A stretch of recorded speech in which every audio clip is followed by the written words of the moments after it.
اللہ کی مخلوق ہو، چاہے وہ پیڑ ہو، شجر ہو، درخت ہو، کوئی بھی انسان، کوئی بھی مخلوق، کوئی بھی بندہ ہو، ان کو خود نہیں معلوم کہ وہ اللہ تعالیٰ ان کو کب اٹھائے گا،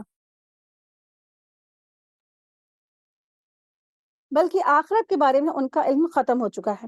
یعنی غیب کا علم تو صرف اللہ تبارک تعالیٰ کے ہی پاس ہے، آخرت کے بارے میں یا غیب کے بارے میں کسی کے پاس کوئی علم نہیں ہے۔ تو اللہ سبحانہ تعالیٰ فرما رہے ہیں یعنی قیامت کا علم، آخرت کا علم تو کسی کے پاس نہیں ہے، اس کا علم تو ان کے پاس کچھ ہے ہی نہیں، بلکہ وہ آخرت کے بارے میں کیا ہے، شک میں ہے، بلکہ اس سے وہ اندھے ہی ہیں۔ اور کافروں نے کہا کیا جب ہم اور ہمارے باپ دادا مٹی ہو جائیں گے تو کیا ہمیں پھر سے نکالا جائے گا دوبارہ، یعنی قبروں سے؟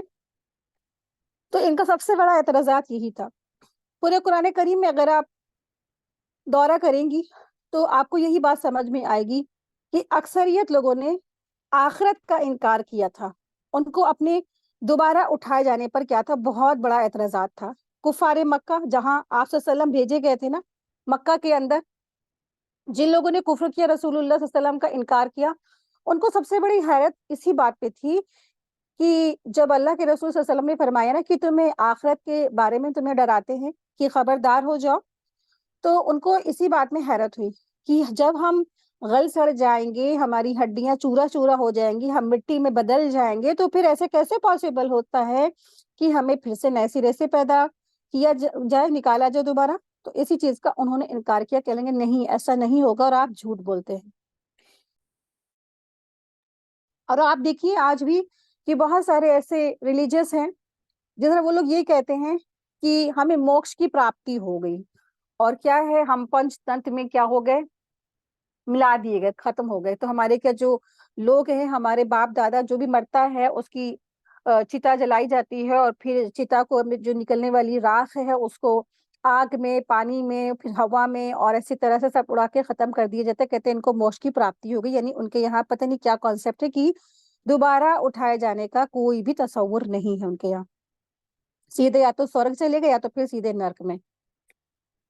تو اس طریقے سے بہت سارے ریلیجیس ہیں آج بھی جو دوبارہ اٹھائے جانے کا انکار کرتے ہیں۔ ٹھیک اسی طریقے سے مکہ کے جو کفار ہیں اور جتنے بھی کفران اسلام ہیں، انہوں نے بھی آخرت کا انکار کیا۔ تو انہوں نے کہا بلا شبہ ہمیں اور اس سے پہلے ہمارے باپ دادا کو بھی یہی وعدے کیے جاتے رہے، لیکن یہ تو صرف پہلے لوگوں کے افسانے ہیں، یعنی کہ اس سے پہلے، یعنی کہ یہ تو اللہ تبارک تعالیٰ نے کوئی ایک دم سے اچانک سے آپ صلی اللہ علیہ وسلم کو تو بھیجا نہیں کہ آپ صلی اللہ علیہ وسلم ایک دم سے آ گئے رسول بنا کے اور انہوں نے تبلیغ کا کام شروع کر دیا، نہیں، یہ تو سلسلہ تو بہت پہلے ہی سے تھا، جب سے دنیا قائم ہوئی، جب سے ہوا نا یہ سلسلہ۔ اللہ سبحانہ تعالیٰ نے آدم علیہ السلام کو بھیجا تبلیغ کے لیے، پھر اس کے بعد نوح علیہ السلام، پھر اس کے بعد بہت سارے مسلسل انبیاء آتے ہی رہے، آتے ہی رہے۔ تو ان لوگوں نے جنہوں نے انکار کیا، انہوں نے کہا یہ تو جو تم آپ ہم سے کہہ رہے ہیں کہ آخرت میں ہم اٹھائے جائیں گے، تو ہمارے باپ دادا سے بھی اسی طرح کہا جاتا رہا، لیکن یہ تو صرف کیا ہے، پہلے لوگوں کے افسانے ہیں، اساطیر الاولین کے بارے میں انہوں نے کہا یہ پہلے لوگوں کی کہانیاں ہیں، افسانے ہیں۔ تو اللہ سبحانہ تعالیٰ فرما رہے ہیں کہہ دیجئے تم زمین میں چلو پھرو، سیر پھر کر کے دیکھو، اور دیکھو کہ مجرموں کا انجام کیسا ہوا، اور اے نبی صلی اللہ علیہ وسلم آپ ان پر غم نہ کریں اور نہ ان کے مکر و فریب پر تنگی محسوس کریں، جو مکر وہ کر رہے ہیں، اور وہ کہتے ہیں کہ اگر تم سچے ہو تو یہ عذاب کا وعدہ کب پورا ہوگا؟ تو آپ کہہ دیجئے جو عذاب تم جلدی طلب کرتے ہو شاید کچھ تمہارے قریب آ لگا ہو، یعنی اس سے مراد جنگ بدر کا وہ عذاب ہے جو قتل اور قیدی ہونے کی شکل میں کافروں کو پہنچا تھا۔ یا پھر کیا ہے، انسان جب مر جاتا ہے تو اس کو فوراً ہی دو چار ہونا پڑتا ہے نا قبر کے عذاب سے، موت کے وقت سے اس کو درے پڑنے شروع ہو جاتے ہیں۔ تو یا پھر یہ قبر کا عذاب مراد ہے، یا اس وقت جو کفار مکہ نے انکار کیا تھا تو ان کو جنگ بدر میں عذاب کا کیا تھا، سامنا کرنا پڑا تھا۔ آیت میں ردیفہ جو لفظ آیا ہے، تو ان یکون ردیفہ لکم، تو ردیفہ کے معنی ہیں قریب ہونے کے، ردیفہ کے معنی کیا ہے، قریب، اور جیسے سواری کی پچھلی سیٹ پر بیٹھنے والے کو ردیف کہا جاتا ہے۔ آیت 73، اور بے شک آپ کا رب لوگوں پر بہت فضل فرمانے والا ہے، لیکن ان میں سے اکثر شکر نہیں کرتے ہیں، اور بلا شبہ آپ کا رب باتیں جانتا ہے، اور بلا شبہ آپ کا رب جانتا ہے جو ان کے سینوں میں ہے اور جو کچھ وہ ظاہر کرتے ہیں، اور آسمان اور زمین میں کوئی بھی چیز چھپی نہیں ہے جو کتاب مبین میں یعنی لوح محفوظ میں نہ لکھی ہوئی ہو۔ بے شک یہ قرآن بنی اسرائیل پر اکثر وہ باتیں بیان کرتا ہے جو ان میں اختلاف کرتے ہیں، اور بلا شبہ یہ مومنوں کے لیے ہدایت اور رحمت ہے۔ بے شک آپ کا رب ان کے درمیان اپنے حکم سے فیصلہ کرے گا، اور یہ نہایت غالب ہے، اور وہ نہایت غالب ہے اور بہت علم والا ہے۔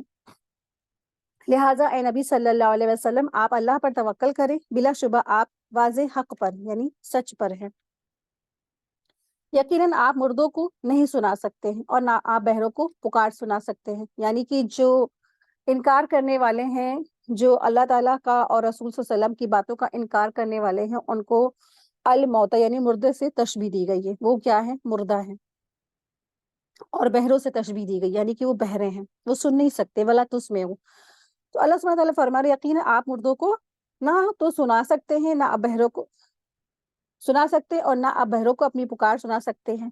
دونوں ہی حالت میں کیا ہے؟ وہ سن نہیں سکتے ہیں، جبکہ وہ کیا پیٹ پھیر کر پھر جاتے ہیں۔ اور نہ آپ اندھوں کو ان کی گمراہی سے ہدایت کی راہ پہ لا سکتے ہیں۔ آپ تو بس انہیں ہی سنا سکتے ہیں جو ہماری آیتوں پر ایمان لاتے ہیں، تو وہی فرما بردار ہیں۔ یعنی پہلے ہی آلریڈی کیا ہے؟ وہ سلیم فطرت ہوتے ہیں، اور جب ان کے پاس کیا ہے ہلکی سے بھی پکار کی جاتی تو وہ کیا کرتے؟ فوراً ایمان لے آتے، یعنی کہ وہ کیا ہے؟ فرما بردار ہیں۔ اور جس نے کیا کر رکھا ہے؟ پہلے ہی سے اس نے ضد اور ہٹ دھرمی اختیار کر رکھی ہے، اور جو تکبر اس نے اختیار کر رکھا ہے، اور اللہ تعالیٰ کی آیات سے کیا منہ موڑا ہوا ہے، تو اس کو کوئی بھی لاکھ کوئی اللہ کی آیات سنائی جائے، اچھی باتیں سنائی جائے، تو کیا ہے؟ کان بہرے ہیں، وہ نہیں سن سکتا، دل مردہ ہے، ہدایت نہیں اتر سکتی ہے۔ آیت 82۔ اور جب ان پر قول پورا ہونا ہوگا تو ہم ان کے لیے زمین سے ایک جانور نکالیں گے، وہ ان سے کلام کرے گا، بے شک یہ لوگ ہماری آیتوں پر یقین نہیں رکھتے تھے۔ تو اللہ سبحانہ تعالیٰ یہاں پر دابۃ الارض کا ذکر کر رہے ہیں۔ وَإِذَا وَقَعَ الْقَوْلُ عَلَيْهِمْ أَخْرَجْنَا لَهُمْ دَابَّةً مِّنَ الْأَرْضِ۔ تو اللہ تبارک تعالیٰ فرما رہے ہیں اور جب ان پر قول پورا ہوگا، یعنی قیامت کے بالکل قریب ہونے کا، قیامت واقع ہونے کا۔ تو قول کیا تھا؟ اللہ تعالیٰ کا قیامت کے واقع ہونے کا۔ تو علیہم اخرجنا، تو ہم نکالیں گے ان کے لیے زمین میں سے جانور، دابۃ من الارض یعنی زمین سے ایک جانور نکلے گا۔ تو کلمہم، وہ کلام کرے گا ان سے، ان الناس سے یعنی سارے انسانوں سے وہ باتیں کرے گا۔ یعنی یہی لوگ تھے جو اللہ تعالیٰ کی آیات کا انکار کرتے تھے، یقین نہیں رکھتے تھے نا، اسی لیے۔ تو یہ وہی جانور ہے جو قیامت کے قریب کی نشانیوں میں سے ہے۔ اور حدیث میں بھی ہے، نبی کریم صلی اللہ علیہ وسلم نے فرمایا قیامت اس وقت تک قائم نہیں ہوگی جب تک تم 10 نشانیاں نہ دیکھ لو، اور ان میں سے ایک نشانی کیا ہے کہ ایک جانور نکلے گا، جانور کا خروج ہوگا، جسے دابۃ الارض کہتے ہیں۔ اور اس میں آیت میں بھی یہی آیا دابۃ من الارض۔ تو دابۃ الارض یہ نام کا یہ جانور ہے، اور یہ نکلے گا زمین سے اور لوگوں کو اللہ تعالیٰ کی طرف بلائے گا۔ یہ مسلم کی حدیث ہے، حدیث نمبر 2901 اس کا نمبر ہے۔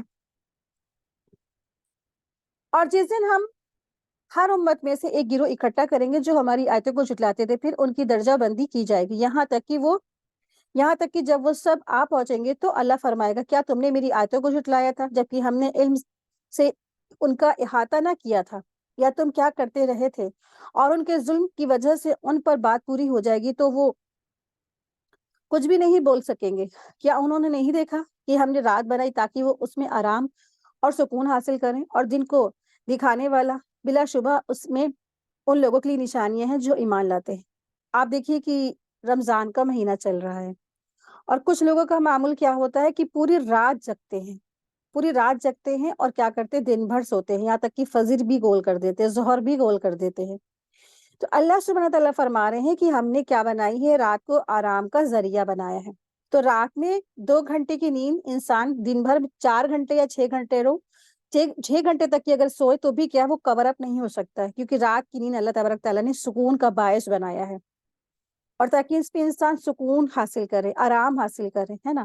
رات میں اگر انسان 2 گھنٹے 3 گھنٹے سو جاتا ہے تو کیسا بھی تھکان ہو، کیسا بھی درد ہو، جب سویرے اٹھتا ہے تو فریش ہو جاتا ہے۔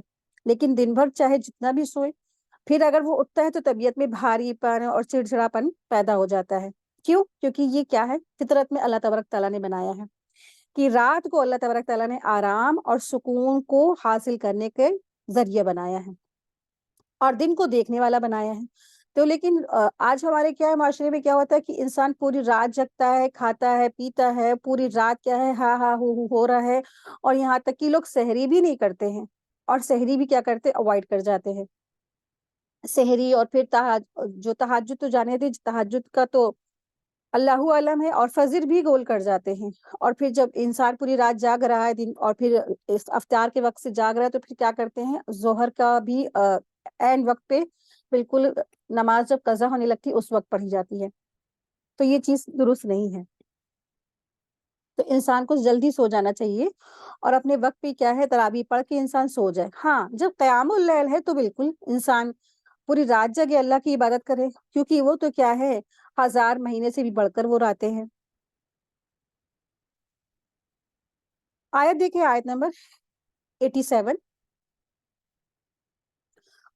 اور جس دن سور میں پھونک مارا جائے گا تو جو کوئی آسمانوں میں ہے اور جو کچھ زمین میں ہے سب گھبرا اٹھیں گے. یعنی کہ آسمان والے بھی گھبرا جائیں گے, اور زمین میں جو بھی ہے سب گھبرا اٹھیں گے, سوائے اس کی جسے اللہ چاہے گا. ہاں وہ نہیں گھبرائیں گے جسے اللہ تعالیٰ حفاظت فرمائے گا. اور سب حقیر ہو کر بن کر اللہ تعالیٰ کے حضور اکٹھے ہو جائیں گے, جمع ہو جائیں گے. اور آپ پہاڑوں کو دیکھیں گے تو ان کو جامد سمجھیں گے, جبکہ وہ بادلوں کے چلنے کی طرح چل رہے ہوں گے. یعنی قیامت کے دن جو آج پہاڑ جمے ہوئے ہیں اپنی جگہ پر جمے ہوئے ہیں, لیکن قیامت کے دن کیا ہو جائیں گے روئی کی طرح یہ اڑ رہے ہوں گے. آپ نے دیکھا ہوگا نا روئی کیسے جب دھنکی جاتی ہے تو کیسے وہ ہوا میں اڑ رہی ہوتی, بال ایسی نا, تو اسی طرح سے یہ قیامت کے دن پہاڑ بھی اسی طرح سے اڑ رہے ہوں گے, جیسے لگے گا کہ یہ روئی کی طرح اڑ رہے ہیں. یہ اللہ تعالیٰ کی کاریگری ہے جس نے ہر چیز کو پختہ اور مضبوط بنایا. بے شک وہ باخبر ہے اس سے جو تم عمل کرتے ہو. جو شخص نیکی لائے گا تو اس کے لیے اس سے بہت بہتر ہوگا, اور وہ اس دن ہر گھبراہٹ سے بے خوف ہوں گے. اور جو شخص برائی لائے گا تو ان کے منہ آگ میں اوندھے کر کے ڈال دیے جائیں گے. تم بس اسی کا بدلہ پاؤ گے جو تم عمل کرتے ہو. بس مجھے تو حکم ہے کہ میں اس شہر کے عبادت کروں, شہر کے رب کی عبادت کروں جس نے اسے حرمت بخشی ہے. تو یہاں پر اللہ سبحانہ تعالیٰ فرما رہے ہیں آپ صلی اللہ علیہ وسلم سے کہ آپ کہہ دیجئے کہ بس مجھے تو حکم ہوا ہے کہ میں اس شہر, یعنی کہ اس شہر سے مراد دراصل مکہ ہے, ٹھیک ہے, مکہ شہر ہے. اور چنانچہ حضرت عبداللہ بن عباس رضی تعالیٰ عنہما سے روایت ہے کہ رسول اللہ صلی اللہ علیہ وسلم نے مکہ فتح ہونے کے دن فرمایا اللہ تعالیٰ نے اس شہر کو حرم یعنی امن کی جگہ قرار دیا ہے. اس کی کانٹے دار جھاڑیاں نہ کاٹی جائے, نہ یہاں کے شکاری جانوروں کا پیچھا کیا جائے, اور نہ اس کی گری پڑی ہوئی چیز اٹھائی جائے سوائے اس شخص کے جو اس کا اعلان کرنے والا ہو. یہ بخاری کی حدیث نمبر 1587 اس کا نمبر. تو اس سے کیا اللہ سبحانہ تعالیٰ نے بنایا ہے, امن والا شہر بنایا, حرمتوں والا شہر بنایا ہے. تو اللہ تعالیٰ فرما رہے ہاذہ البلدۃ الذی حرمھا, ٹھیک ہے. تو مجھے تو حکم ہوا ہے کہ میں اس شہر کے رب کی عبادت کروں جس سے حرمت بخشی ہے. تو حرمت بخشی یعنی اسے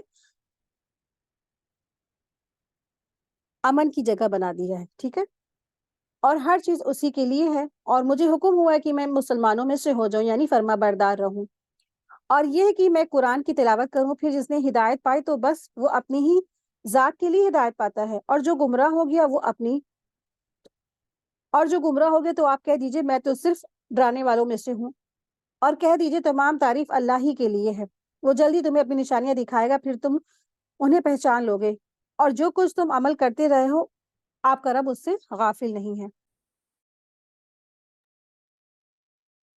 سورہ القصص میں جناب موسیٰ علیہ السلام کا واقعے کا ذکر ہے, آیت 1 سے آیت 42 تک کی. اور اس کو مختصر سا دیکھ لیتے تاکہ آیات بالکل سمجھ میں واضح آ جائے ہم لوگوں کے. تو موسیٰ علیہ السلام جب پیدا ہوئے تو ان کی ماں کو اللہ تبارک تعالیٰ نے کیا کیا, وحی کی. تو وہی والی مرادیں جو اللہ تبارک تعالیٰ نے شہد کی مکھی کی طرف کی تھی, یعنی کہ بات کا دل میں ڈالا جانا, وہ والی وہی مراد نہیں ہے جو قرآن نازل ہوتا تھا یا پچھلی کتابیں جس کے ذریعے سے نزول ہوتا تھا, وہ وہی مراد نہیں ہے. وہی وہ مراد ہے جو بات کا دل میں ڈالا جانا, ٹھیک ہے. تو اللہ سبحانہ تعالیٰ فرما رہے ہیں کہ اللہ تعالیٰ نے موسیٰ علیہ السلام کی والدہ کی طرف کیا ہے بات کا دل میں ڈالا کہ جب تک کہ کوئی خطرہ نہ ہو تو بچے کو دودھ پلاتی رہے، کیونکہ نا یہ اس وقت کا یہاں پہ ذکر ہو رہا ہے جب فرعون کو ایک خواب دکھا تھا، اور اس کے جو فرعون کے جب خواب دکھا تو اس نے خواب اپنی مجوسیوں کو بتایا، تو مجوسی نے کہا کہ بنی اسرائیل میں ایک بچہ پیدا ہوگا جو تمہاری موت کی وجہ بنے گا، تو لڑکا پیدا ہوگا تو لڑکے کا اس نے بتا دیا تھا۔ تو اسی وجہ سے فرعون جو تھا بنی اسرائیل میں پیدا ہونے والے نیو جات یعنی کہ نیو برن بیبی کو مار ڈالتا تھا، ختم کر ڈالتا تھا، اور پھر اس کے سرداروں نے اس کو ٹوکا کہ اس طرح سے تم اگر سارے بنی اسرائیل کو مار ڈالو گے تو پھر ہماری خدمت کون کرے گا، ہماری مزدوری کون کرے گا؟ تو پھر اس نے کیا کیا، 1 سال بچوں کو مارتا تھا، 1 سال بچوں کو نہیں مارتا تھا، 1 سال جب آتا تھا تو سارے لڑکوں کو مار ڈالتا تھا، اور 1 سال آتا تھا تو بچوں کو نہیں مارتا تھا۔ تو جو ہارون علیہ السلام بچ گئے تو اسی لیے بچ گئے تھے، اور جب موسیٰ علیہ السلام پیدا ہوئے تھے تو وہی سال تھا جب لڑکوں کو مارنے کا سال تھا۔ تو اللہ سبحانہ تعالیٰ نے ان کی والدہ کی طرف کیا کی، وہی کی کہ جب تک تمہیں کوئی خطرہ نہ ہو تو بچے کو دودھ پلاتی رہو، اور جب تمہیں اس کی جان کا خطرہ ہو تو اسے ایک تابوت میں رکھ کر دریا میں ڈال دینا اور کچھ خوف نہ کرنا۔ چنانچہ ان کی والدہ نے ایسا ہی کیا، اور جب وہ تابوت فرعون کے محل کے پاس سے گزرا تو انہوں نے کھول کر دیکھا تو اس کے اندر ایک خوبصورت بچہ تھا، کیونکہ جو ہے نا جب فرعون کے بارگاہ میں یعنی کہ فرعون کے جو محل کے پاس سے جب یہ تابوت گزرا جو موسیٰ علیہ السلام اس کے اندر تھے، تو موسیٰ علیہ السلام کو اللہ سبحانہ تعالیٰ نے خوبصورت بنایا تھا، پرکشش بنایا تھا، اور انبیاء کیا ہوتے، خوبصورت ہوتے تھے۔ تو فرعون کی بیوی نے فرعون سے کہا کہ اسے قتل نہ کرو، ہم اس کو جو ہے نا اپنا بیٹا بنا لیتے ہیں۔ تو بچے کا نام موسیٰ جو ہے فرعون کے گھر میں رکھا گیا تھا، اور یہ قبطی زبان کا لفظ ہے، یعنی فرعونی زبان کا لفظ ہے موسیٰ، جس کا مطلب ہوتا ہے پانی سے نکلا ہوا۔ فرعون کے محل میں جناب موسیٰ کی پرورش ہوتی رہی، اور جب وہ جوان ہوئے تو اللہ تعالیٰ نے انہیں علم اور حکمت عطا فرمائی۔ ایک دن موسیٰ علیہ السلام شہر میں داخل ہوئے تو ایک قبطی یعنی ایک فرعونی اور ایک بنی اسرائیل کو مار رہا تھا، یعنی بیچ میں جھگڑا ہو رہا تھا، اور بنی اسرائیلی نے جناب موسیٰ کو مدد کے لیے پکارا تو انہوں نے جاتے ہی قبطی کو گھوسا مارا، یعنی فرعونی کو گھوسا مار دیا، جس کی وجہ سے وہ گر کر وہیں مر گیا، کیونکہ بہت پاورفل تھے، بہت طاقتور تھے، ایک گھوسے میں کیا تھا اس کا کام تمام ہو گیا۔ چنانچہ وہ مصر سے کہیں اور چلے جانے کے لیے اٹھ کھڑے ہوئے اور دعا کی کہ اللہ مجھے ظالموں سے بچا، کیونکہ انہوں نے جب فرعونی کو مار دیا تو ساری قوم جو تھے ان کے دشمن ہو گئے تھے، ان کو جان سے مارنے کی دھمکیاں ملنے لگی، تو پھر اللہ تبارک تعالیٰ کی طرف سے حکم ہوا کہ ان کو کیا ہے مدین کی طرف چلے جائیں۔ تو مصر سے نکل کر جناب موسیٰ علیہ السلام مدین پہنچے اور دیکھا کہ وہاں ایک کنواں پر لوگ جو ہے پانی لینے کے لیے قطاروں میں کھڑے ہوئے ہیں، اور ایک طرف 2 لڑکیاں اپنے جانوروں کے روکے کھڑی ہوئی ہیں۔ چنانچہ جب موسیٰ علیہ السلام نے ان کی مدد کی تو ان کے جانوروں کو پانی پلایا، اور پھر وہ چلی گئی۔ تھوڑی دیر میں پھر وہ واپس سے گزری اور ان دونوں کی لڑکیوں میں سے ایک موسیٰ علیہ السلام کے پاس آئی اور کہا کہ میرے والد صاحب آپ کو بلا رہے ہیں، اور چنانچہ جب وہ اس بزرگ کے پاس گئے تو مفسرین کہتے ہیں کہ ان کا نام جناب شعیب بتایا جاتا ہے، اور آپ نے اس بزرگ کو اپنے حالات بتائے تو انہوں نے کہا کہ آپ جو ہے کچھ خوف نہ کریں، ظالموں کے ہاتھوں سے آپ نکل آئے ہیں، آپ بچ آئے ہیں، آپ پریشان نہ ہو، یہاں پہ آپ کو کیا ہے آپ بے خوف رہے۔ موسیٰ علیہ السلام کو تسلی دی۔ تو جناب موسیٰ تقریباً مدین میں 10 برس تک جناب شعیب کے گھر میں رہے۔ انہوں نے اپنی بیٹی سے یعنی کہ صفورہ کی شادی بھی موسیٰ علیہ السلام سے کر دی، اور 10 برس بعد انہوں نے وطن واپسی کا پروگرام بنایا۔ وطن واپس آتے ہوئے جب موسیٰ علیہ السلام کوہ طور کے پاس پہنچے تو ایک درخت سے آواز آئی، اے موسیٰ میں ہی اللہ ہوں سارے جہان والوں کا مالک۔ اس موقع پر آپ کو اللہ تعالیٰ نے نبوت سے سرفراز فرمایا اور آپ کو 2 معجزے عطا کیے، ایک عصا اور پھر کیا تھا یدا بیدا، یعنی کہ جو معجزاتی جو ان کی لاٹھی تھی وہ، اور پھر چمکتا ہوا ہاتھ۔ جب فرعون کے پاس دعوت اور توحید کے لیے اس کو عطا فرمایا، تاکہ اللہ تبارک تعالیٰ نے فرمایا کہ تم جو ہے موسیٰ آپ فرعون کے پاس جاؤ، وہ بہت سرکشی کر رہا ہے، تو یعنی کہ وہ اب کیا ہے، اب وہ اللہ تعالیٰ نے ان کو چن لیا تھا اور نبوت عطا فرمائی تھی، اور نبی ہونے کے بعد کیا ہے کہ لوگوں کو خبردار کرنے والا انسان بن جائے، تو پھر ان کا دوسرا کام تھا کہ سرکش قوم کی طرف ان کو دعوت و تبلیغ کا کام کرنا تھا۔ باقی کا تو واقعہ ہم لوگ کئی بار قرآن میں پڑھ بھی چکے ہیں نا۔ چلے آئیے دیکھتے ہیں سورہ القصص۔ بسم اللہ الرحمن الرحیم۔ تاسین میم، یہ واضح کتاب کی آیتیں ہیں ہم آپ کو موسیٰ اور فرعون کا کچھ حال ٹھیک ٹھیک سناتے ہیں اور ان لوگوں کے لیے جو ایمان لاتے ہیں۔ بے شک فرعون نے زمین میں سرکشی کی اور اس نے مصر والوں کے کئی گروہ بنا دیے، اور ان میں سے ایک گروہ کو اس نے ضعیف یعنی کمزور دبا رکھا تھا۔ یعنی یہ کون سا گروہ تھا؟ بنی اسرائیل کا گروہ تھا۔ وہ ان کے بیٹوں کو ذبح کرتا تھا اور ان کی بیٹیوں کو زندہ رکھتا تھا، اور بلا شبہ وہ فسادیوں میں سے تھا۔ اور ہم چاہتے تھے کہ ان لوگوں پر احسان کرے جنہیں زمین میں ضعیف یعنی کمزور بنا کے رکھا گیا، اور انہیں پیشوا بنائے اور انہیں ملک کے وارث بنائے۔ آیت 6 دیکھیے۔ اور ہم انہیں زمین یعنی فلسطین میں اقتدار بخشے، اور ہم فرعون اور حامان اور ان دونوں کے لشکروں کو ان کے ہاتھوں وہ چیز دکھائے جس سے وہ ڈرتے تھے، اور ہم نے موسیٰ کی ماں کو الہام کیا۔ اب دیکھیے وہی والا آ رہی ہے ورڈ، وَأَوْحَيْنَا إِلَىٰ أُمِّ موسیٰ، کہ ہم نے موسیٰ علیہ السلام کی ماں کی طرف الہام کیا۔ الہام کے معنی کیا ہوتے ہیں؟ بات کا دل میں ڈالا جانا، کہ تو اسے دودھ پلا، اور پھر جب تو اس کے بارے میں ڈرے تو اسے دریا میں ڈال دینا۔ یعنی کہ اگر تمہیں خطرہ ہو کہ اب بچہ پیدا ہو گیا ہے تو اسے کوئی قتل نہ کر ڈالے، تو پھر کیا، فوراً اس کو تم دریا میں ڈال دینا، اور نہ ڈرنا اور نہ غم کھانا، بے شک ہم اسے تیری طرف لوٹانے والے ہیں اور اسے رسول بنانے والے ہیں۔ تو اللہ سبحانہ وتعالیٰ فرما رہے ہیں نہ تم ڈرنا نہ غم کھانا، یعنی انہیں جیسی اندیشہ تھا کہ اسرائیل کے ہاتھوں فرعون اور اس کے ملک اور لشکر کی تباہی ہوگی، تو ان کو اس اندیشے کو ہم نے حقیقت کر دکھایا، یعنی کہ تم غم نہ کھانا۔ آیت دیکھیے، آیت نمبر 8۔ چنانچہ فرعون کے گھر والوں نے اسے اٹھا لیا تاکہ وہ ان کے لیے دشمن اور غم کا سبب بنے۔ بلا شبہ فرعون اور حامان ان دونوں کے لشکر خطا کار تھے، اور فرعون کو بیوی نے کہا میرے لیے اور تیرے لیے آنکھوں کی ٹھنڈک ہے، اس سے قتل نہ کرو، شاید یہ ہمیں نفع دے اور یہ ہم اسے بیٹا بنا لیں۔ اور وہ بے خبر تھے، یعنی کس چیز سے بے خبر تھے؟ کہ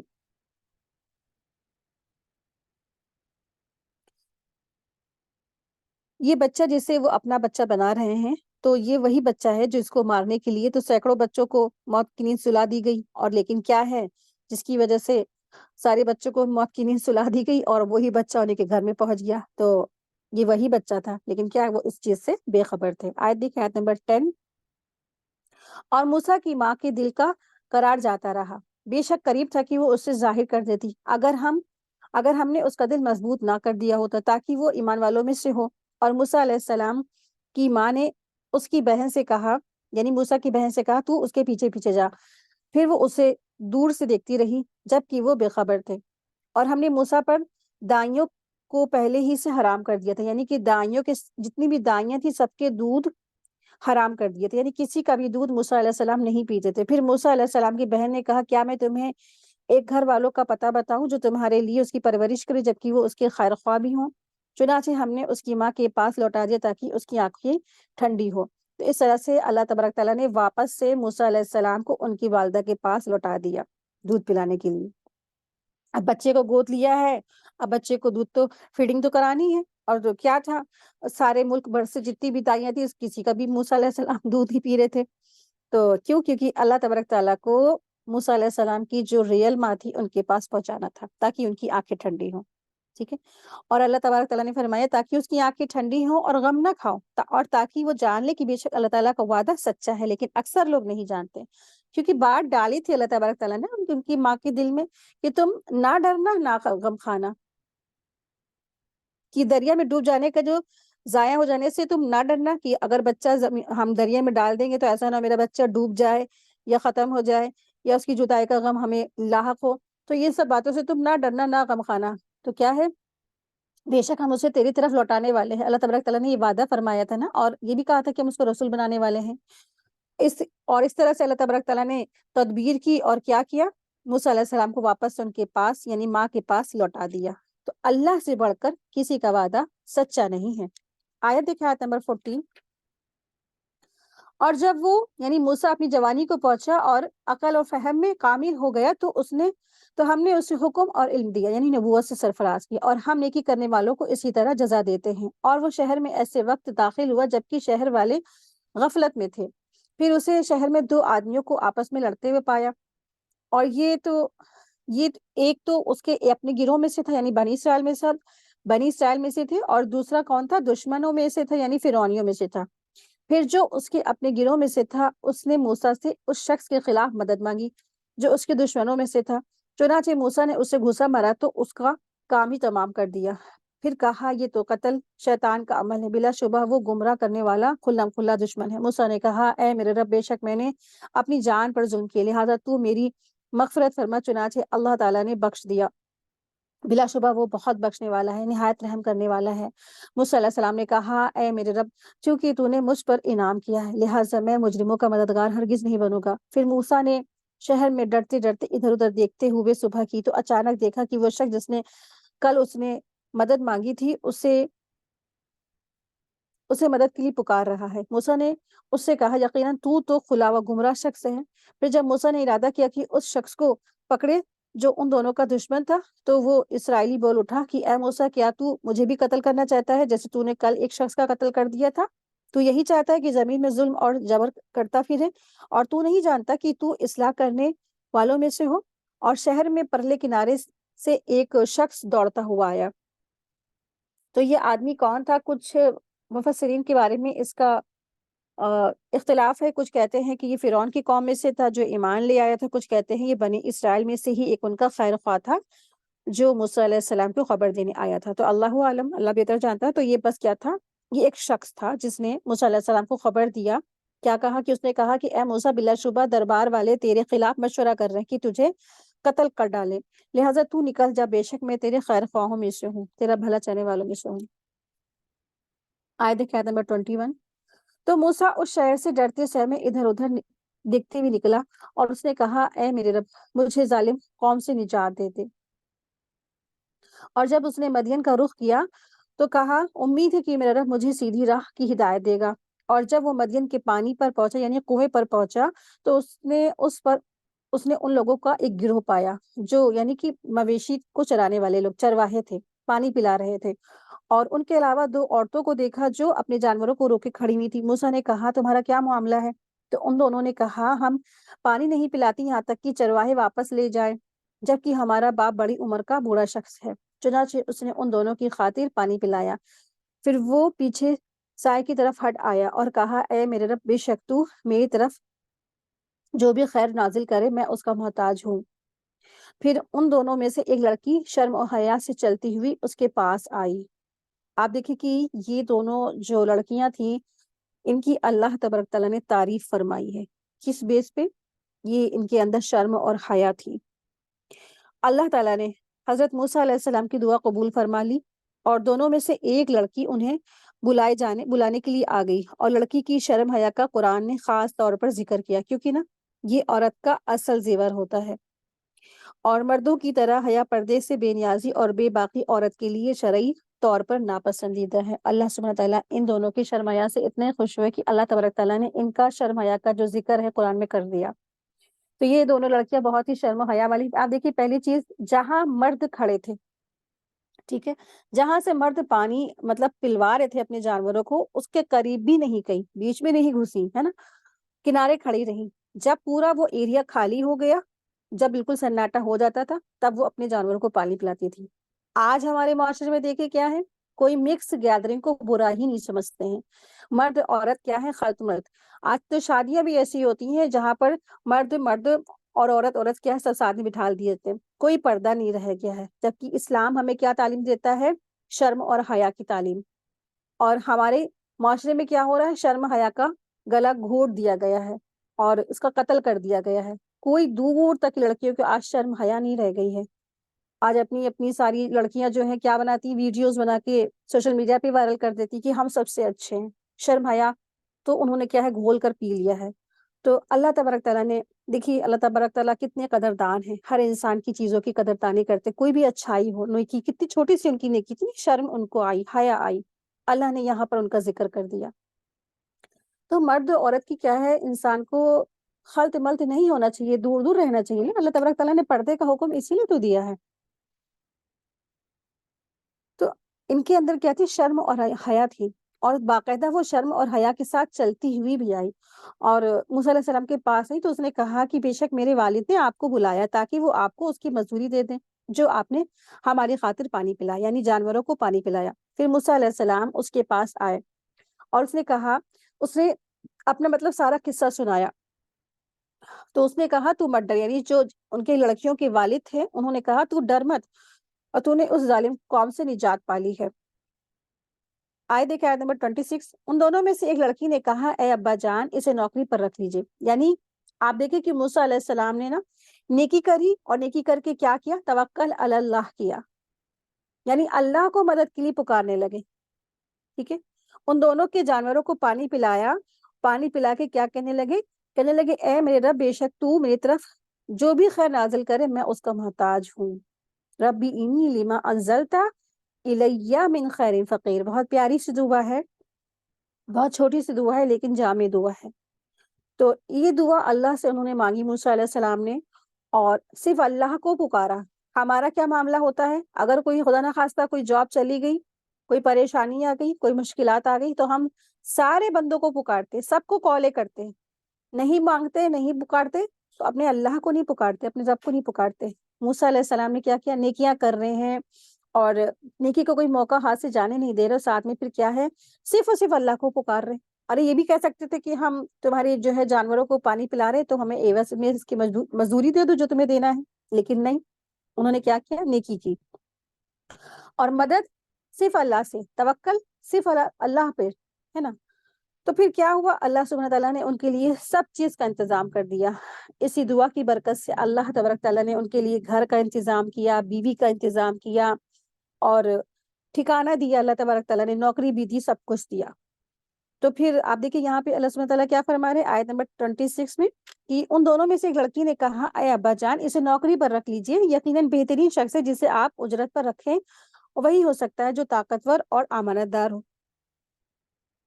تو اس نے موسیٰ سے کہا کہ میں چاہتا ہوں کہ اپنی ان دونوں بیٹیوں میں سے ایک کرنے کا تجھ سے اس شرط پہ کر دوں کہ تو 8 سال میری نوکری کرے، پھر اگر تو 10 سال پوری کرے تو تیری مہربانی ہوگی، اور میں تجھ پر سختی نہیں کرنا چاہتا، انشاءاللہ یقیناً تو مجھے نیک لوگوں میں سے پائے گا۔ تو موسیٰ نے کہا یہ میرے اور آپ کے درمیان ایگریمنٹ ہے، ایک سمجھوتا ہے، میں 2 مدتوں میں سے جو بھی پوری کر لوں تو مجھے پر کوئی زیادتی نہ ہوگی، اور جو کچھ ہم کہہ رہے ہیں اس پر اللہ گواہ ہے، یعنی 8 سال رہ لوں یا 10 سال، یہ دونوں مدتوں میں سے ایک کو میں پوری کروں۔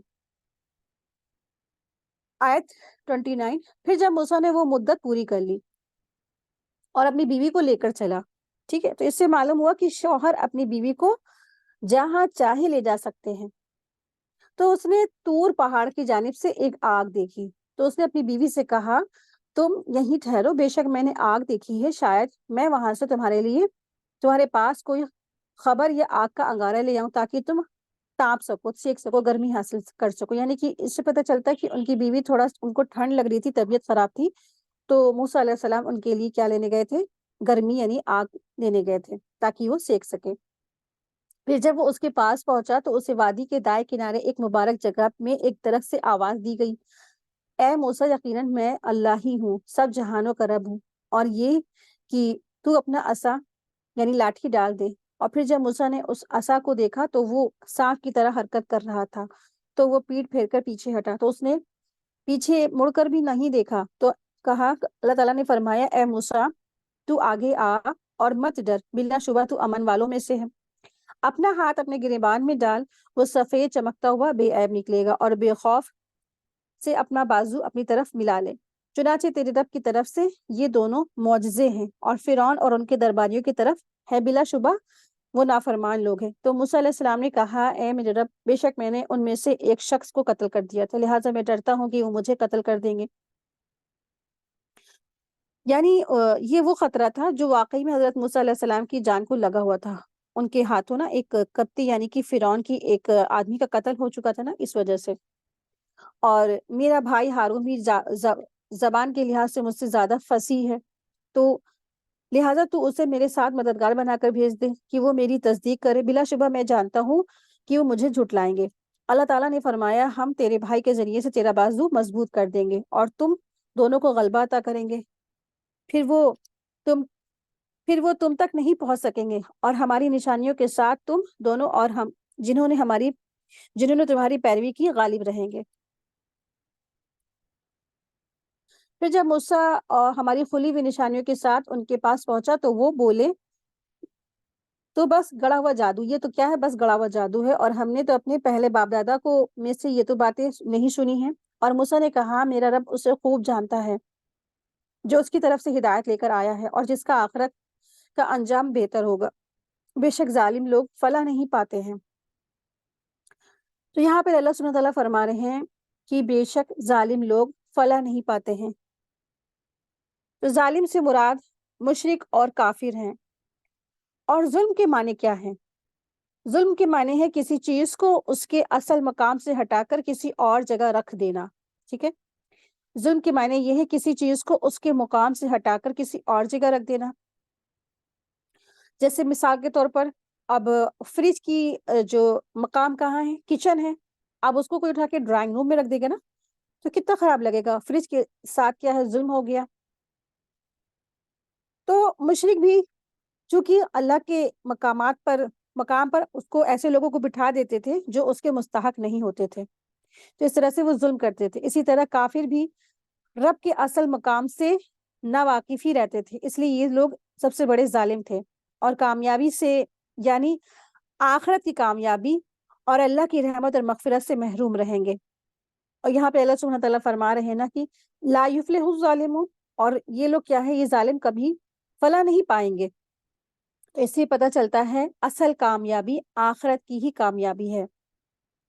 دنیا میں تو آج کیا ہے، سبھی لوگ دولت مند ہیں، پیسے والے ہیں، کروڑوں ہیں، اربوں ہیں، خربوں ہیں، بڑے بڑے اونچے بلڈنگ ہے، ہیرے ہیں، جواہرات ہے، بہت لگژری لائف ہے، سب کچھ ہے، سب کچھ ہے، سب کچھ ہے۔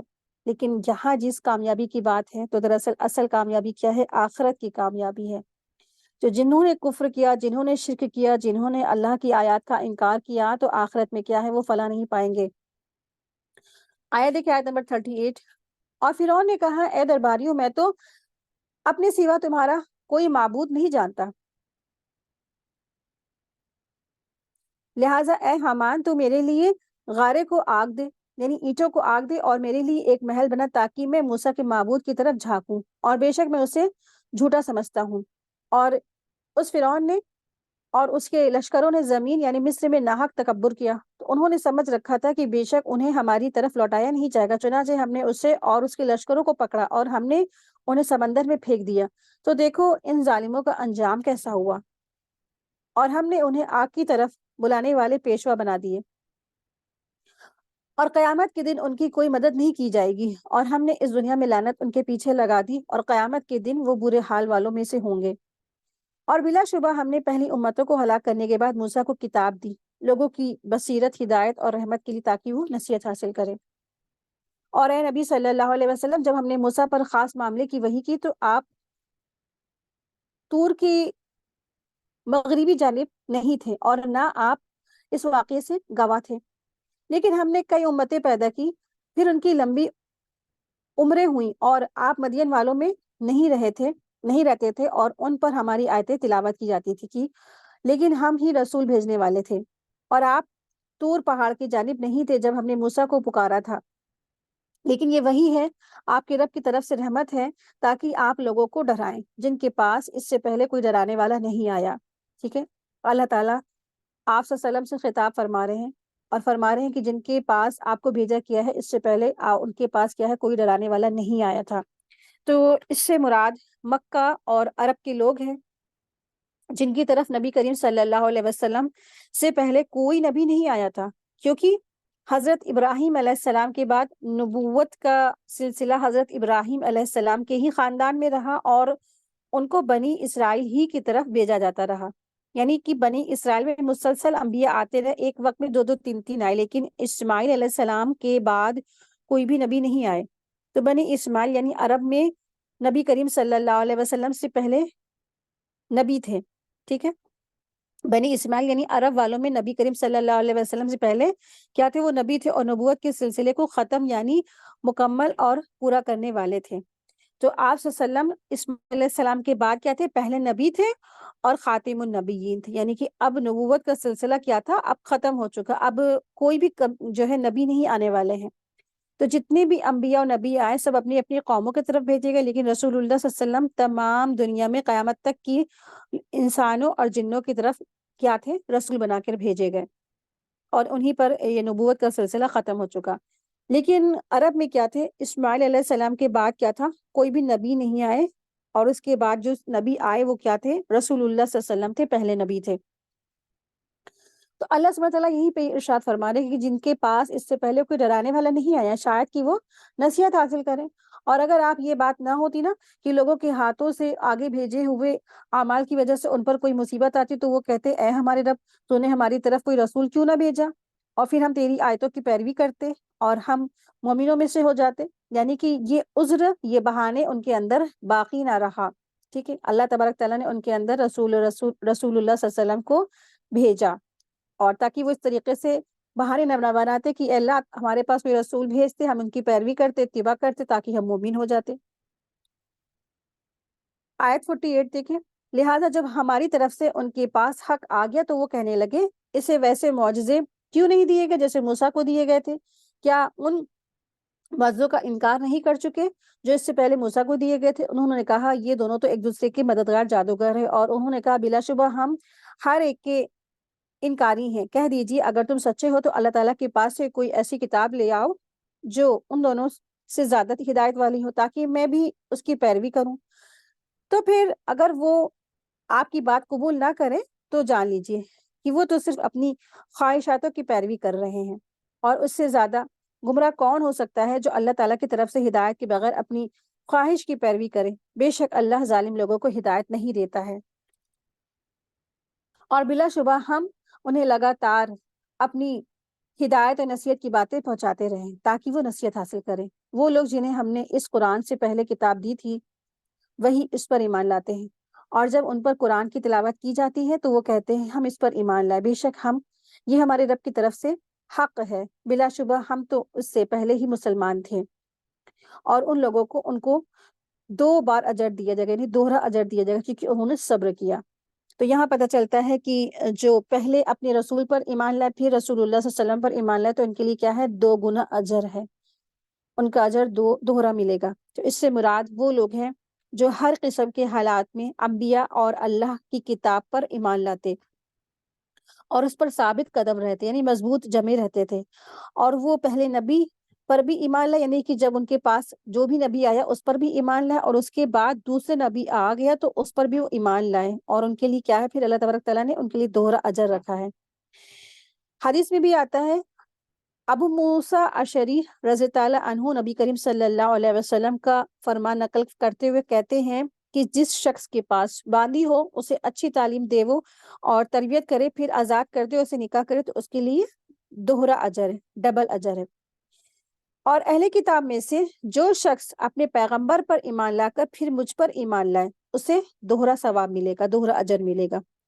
اور جو غلام باندی اپنے مالک کا حق ادا کر کے اپنے پروردگار کا بھی حق ادا کرے تو اسے دوہرا اجر ملے گا۔ یہ بخاری کی حدیث نمبر 5083 اس کا نمبر ہے۔ تو ان لوگوں کے لیے دوہرا اجر ہے، ڈبل اجر ہے۔ یعنی اگر یہ یہود، نصارہ، کرسچن جو بھی ہیں ابھی یہ اگر ایمان لے آئیں گے تو کیا ہے؟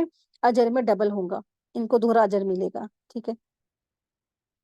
آپ دیکھیں کہ ایک مومن کیسے لوگوں کے بیچ تبلیغ کر سکتا ہے۔ آپ دیکھیں کہ غازہ کے لوگ کہیں تبلیغ کے لیے نہیں گئے، کدھر بھی تبلیغ کرنے وہ نہیں گئے، صرف اپنے ایمان، علم اور عمل سے کیا ہے؟ ثابت قدم ہے۔ کوئی بھی طاقت ان کو ان کے دین سے ہٹا نہیں سکتی، چاہے ان پہ جتنی مصیبت ڈال دی جائے، چاہے ان کے گھروں کو توڑ دیا جائے، چاہے ان کے بچوں کو مار دیا جائے، چاہے ان کے شوہروں کو ختم کر دیا جائے، چاہے ان کے ساتھ کچھ بھی کیا جائے، ان کے ہاتھ، پیر، کان، آنکھ سب کچھ توڑ پھوڑ دیا جائے، ماشاء اللہ لا قوت الا باللہ، ان کو ان کے ایمان کی طاقت واقعی میں مبارک ہو، تو ان کو ان کے دین سے ہٹا نہیں سکی۔ آپ دیکھیں کہ اسی کی وجہ سے آج کتنی کرسچن ہیں، ان کے اس جذبے کو دیکھ کے، اس ایمانیت کو دیکھ کر کے وہ مسلمان ہو رہے ہیں۔ کتنی 30 یا 60 یا 70 ایسی جو خواتین ہیں جو کرسچن تھیں، وہ غازہ کے لوگوں کا ایمان دیکھ کر کے مسلمان ہو گئی۔ وہ کہتی ہیں ایسی کیا طاقت ہے اسلام میں کہ ان کو اتنا استقامت دی ہوئی ہے، اور اپنے بچے کی باڈی ہاتھ میں لیے ہیں، اور وہ کہتے ہیں حسبنا اللہ، حسبی اللہ، لا الہ الا اللہ۔ کسی طرح سے وہ اس دین سے نہیں ہٹتی ہیں۔ تو میں بھی انشاءاللہ اب اللہ کا یہ قرآن پڑھوں گی اور میں کلمہ پڑھتی ہوں، اور اس طرح سے وہ خواتین ساری کی ساری کیا ہوئی، مسلمان ہو رہی، ماشاء اللہ، لا قوت الا باللہ۔ آپ دیکھیں کہ اس طرح سے لوگوں کے بیچ انہوں نے کیا کیا، تبلیغ کر دی۔ تو ایک مومن کسی طرح سے بھی اپنے ایمان، عمل، علم، کسی طرح سے بھی وہ کیا ہوتا ہے، لوگوں کے لیے ایک رول ماڈل ہوتا ہے، نمونہ ہوتا ہے، اور اس طرح سے انہوں نے تبلیغ کر دی۔ دیکھیں ہے نا کتنا زبردست کام کیا غزہ کے مسلمانوں نے، ماشاءاللہ۔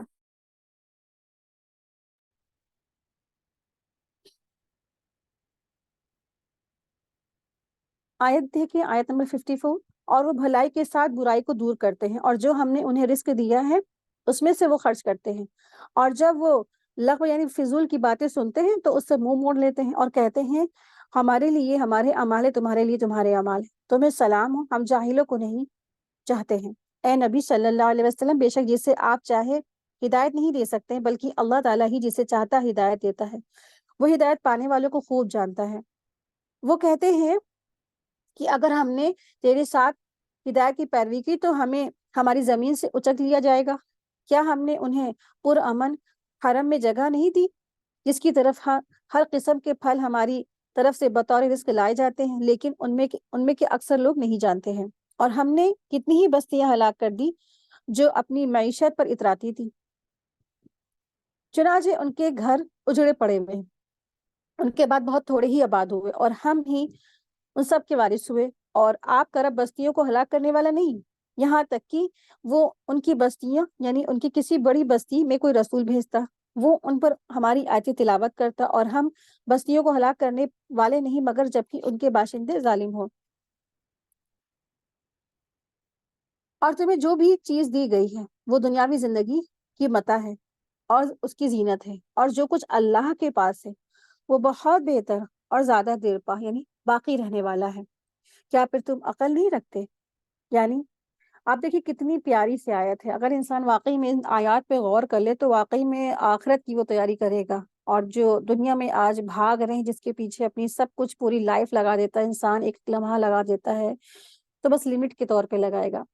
اللہ تبارک تعالیٰ فرما رہے ہیں وما اوتی تم، اور جو کچھ بھی دیے گئے تم من شیء کوئی چیز میں سے، فمتاع الحیات الدنیا، تو وہ کیا ہے، بس دنیا کی زندگی کا تھوڑا سا سامان ہے، اور وزینتہا، اور اس کی بس چھوٹی سی زینت ہے، وما عند اللہ، اور جو کچھ اللہ کے پاس ہے، خیر و ابقا، اور وہ باقی رہنے والا ہے، زیادہ بہتر ہے اور زیادہ باقی رہنے والا ہے۔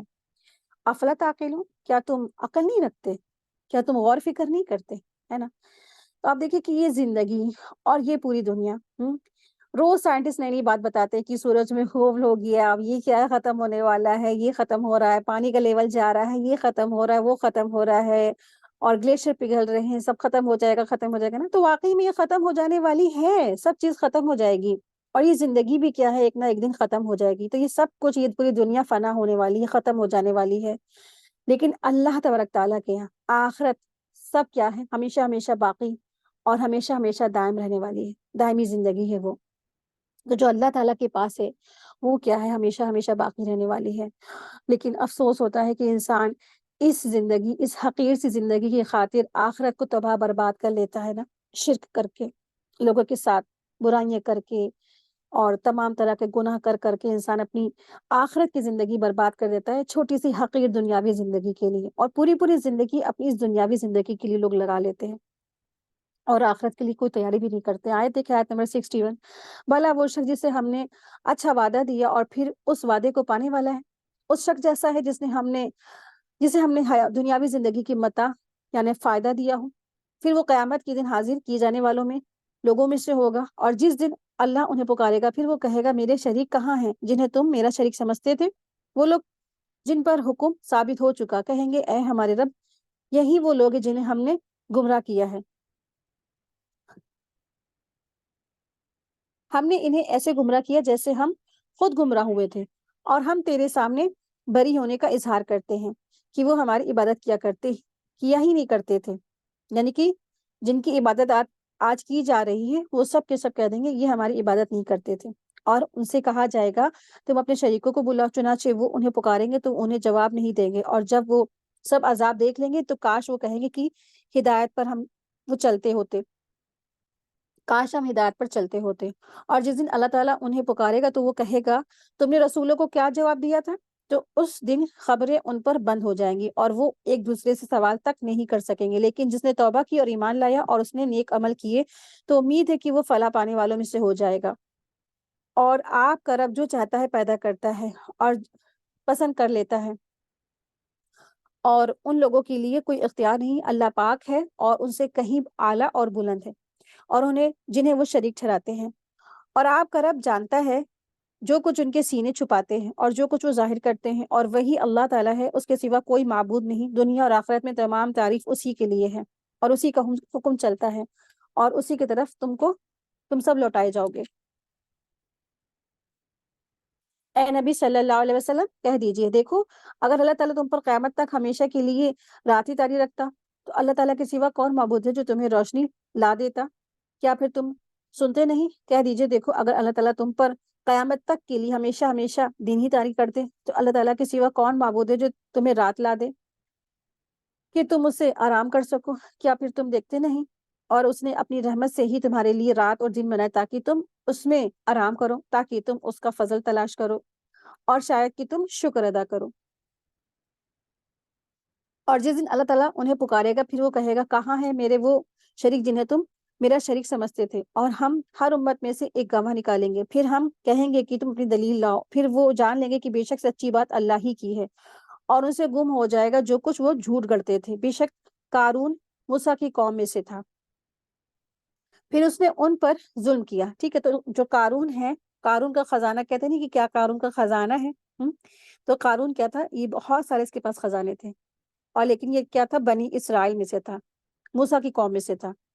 تو پھر اس نے ان پر ظلم کیا، یعنی دنیا کی جائز چیزوں اور موقعوں پر درمیانی حالت کے ساتھ خرچ کرتا. لیکن دنیا کی جائز حلال چیزیں کیا ہیں؟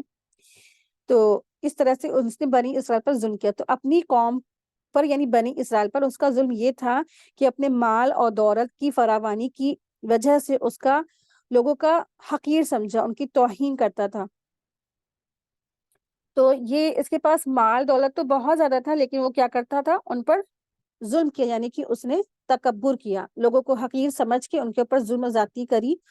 اور اللہ تبارک تعالیٰ فرما رہے اور ہم نے اسے اس قدر خزانے دیے تھے کہ بلا شبہ اس کی چابیاں طاقتور مردوں کی ایک جماعت کو تھکا دیتی تھی. ٹھیک ہے، اتنا بڑا خزانہ تھا کہ خزانے کی جو چابیاں تھیں ایک بڑی سی جو جماعت اس کی صرف چابیاں لے کے چلتی تھی، اور ان کو وہ چابیاں لے کر چلنا تھکا دیتی تھی. جبکہ اس کی قوم نے اسے کہا تھا تو اترا مت، بے شک اللہ تعالیٰ اترانے والوں کو پسند نہیں کرتا ہے. تو قوم نے سمجھایا جن پر وہ ظلم کرتا تھا نا، تکبر کے مارے ان کو حقیر جانتا تھا، ان کو جو ہے نا جو چیزیں ان کو وہ چاہیے کہ وہ ان کو مال متا دیتا، ان کی ہیلپ کرتا، ان کو مدد کرتا، لیکن انہی چیزوں کے ذریعے سے اس پر اتراتا تھا اور تکبر کرتا تھا. تو لوگوں نے کہا کہ تو اترا مت، اور بے شک تو جو ہے نا اللہ تعالیٰ سے ڈر، لیکن بے شک اللہ تعالیٰ اترانے والوں کو پسند نہیں کرتا. آیت دیکھیں، آیت نمبر 77. اور جو کچھ اللہ تعالیٰ نے تجھے دیا ہے تو اس سے آخرت کا گھر تلاش کر. یعنی کہ ان کے جو قوم کے لوگ ہیں نا قارون کو سمجھا رہے ہیں، اور تو دنیا میں بھی اپنا حصہ مت بھول، اور تو ایسے احسان کر جیسے اللہ تعالیٰ نے تجھ پر احسان کیا ہے، اور تو زمین میں فساد نہ کر، بے شک اللہ تعالیٰ فسادیوں کو پسند نہیں کرتا ہے. قارون نے کہا مجھے تو یہ مال صرف اس علم کی بنا پر دیا گیا ہے جو میرے پاس ہے. یعنی کہ انسان کو جو چیزیں مل جاتی ہیں، ایک بڑی سی کامیابی جب مل جاتی ہے تو جیسے قارون نے کہا نا کہ یہ سب کچھ میں نے اپنے بل پہ کمایا ہے، یہ مال دولت میں نے اسی اپنے علم کی بنا پہ کمایا ہے.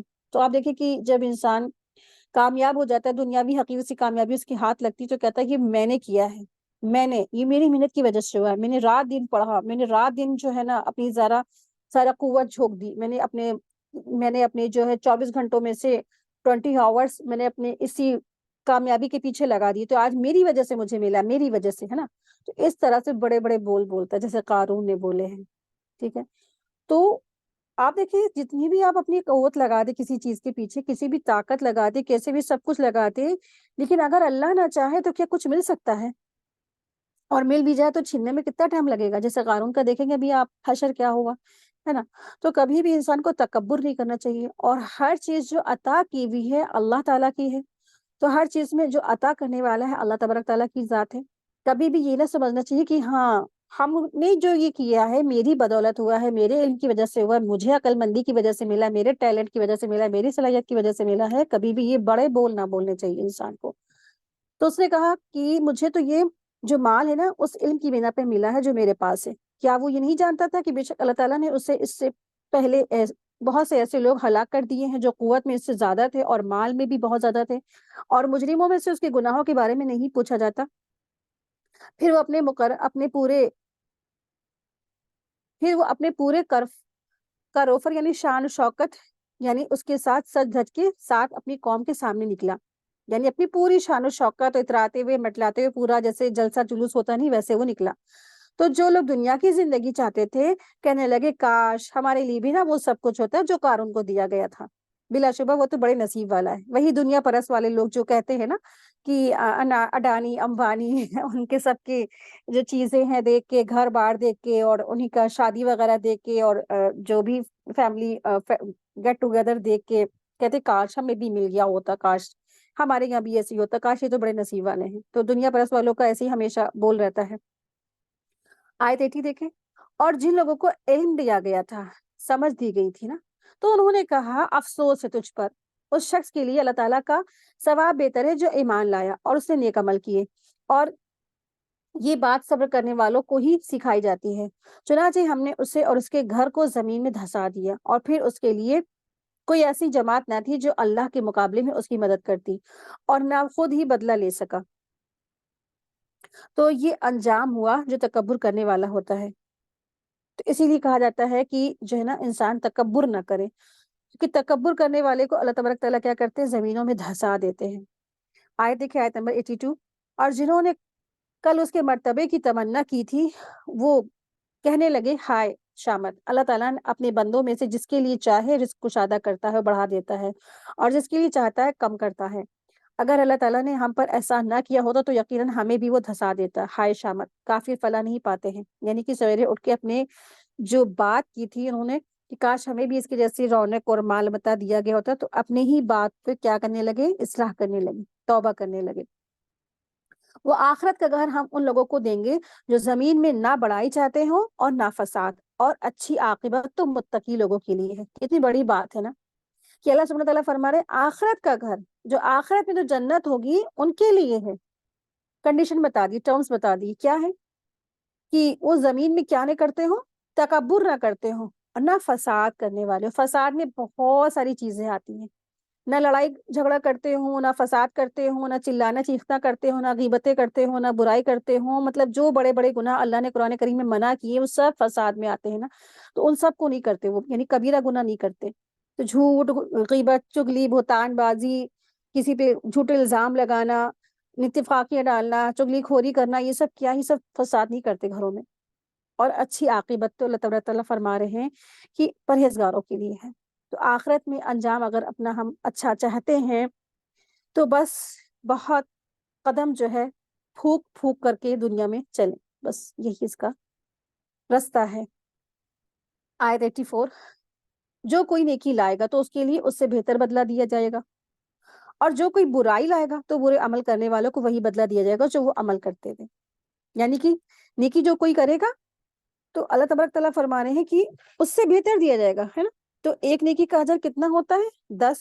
اور اگر کوئی اخلاص اور اللہ کے لیے خالص کر کے اور بہترین نیت سے کرے گا تو اس کا اجر کتنا ہو جائے گا، 700، 7,000 تک کی ہو سکتا ہے. اور گناہ کا بدلہ کیا ہے، ایک گناہ کا بدلہ صرف ایک گناہ.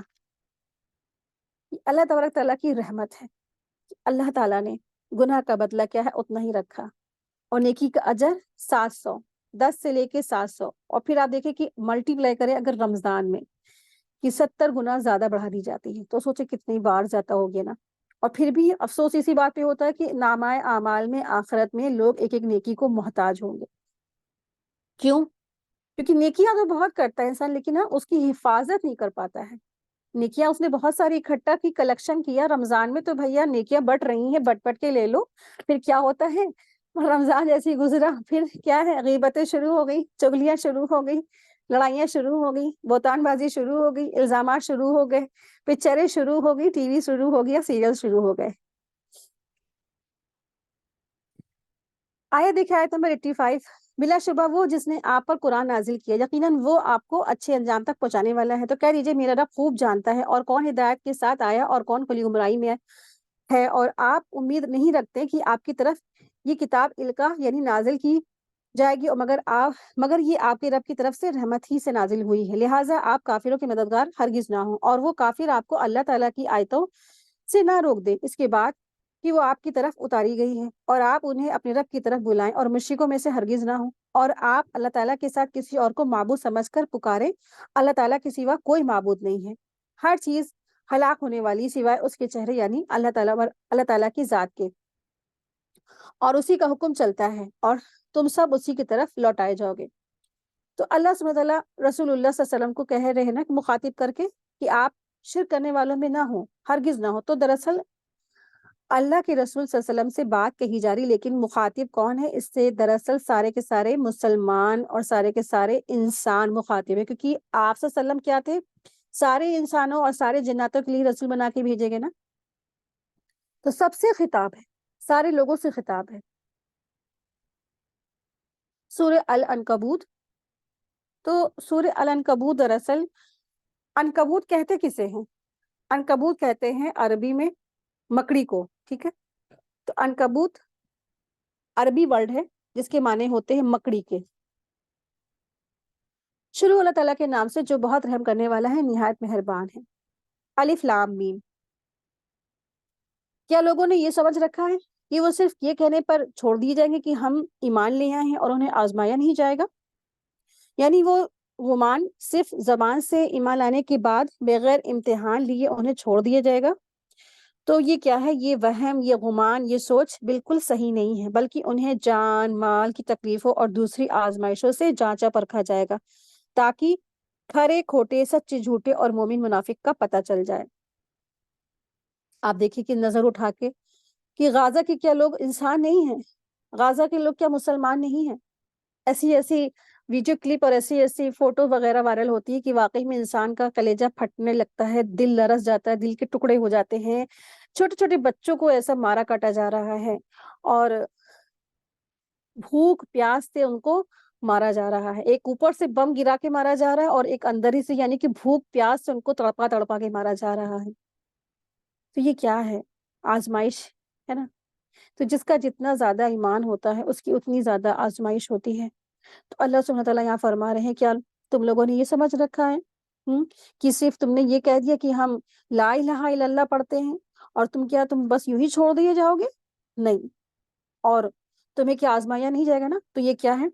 تو تم نے غلط فہمی تمہیں ہے. تو جتنا جس کا زیادہ ہائی لیول کا ایمان ہوگا اس کی اتنی زیادہ آزمائش ہوگی. صحابہ کا ایمان کتنا زیادہ ایمان تھا نا، ان کی اتنی زیادہ آزمائش. اور پھر اس دور میں بھی جس کا زیادہ ایمان ہوگا اتنی زیادہ اس کی آزمائش ہوگی.